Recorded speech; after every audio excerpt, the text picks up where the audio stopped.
আসসালামু আলাইকুম রহমতুল্লাহি ওবরাকাতুহু। বিসমিল্লাহির রহমানির রহিম। বিয়ের আগে অনেক সুখী ছিলাম, কিন্তু আশা করছিলাম স্বামীর কাছে সুখ পাব।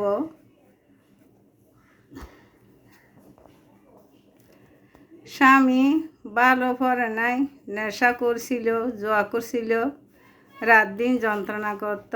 ভেবেছিলাম ছেলেরা বড় হলে সুখ পাব, কিন্তু ছেলেদেরকে বিয়ে করার পর আরও যন্ত্রণা বেড়ে গেছে। ছেলেরা মা ডাকলে নাকি বউয়ের সহ্য হয় না। এখন কি করব? মরতেও পারতেছি না, বাঁচতেও পারতেছি না।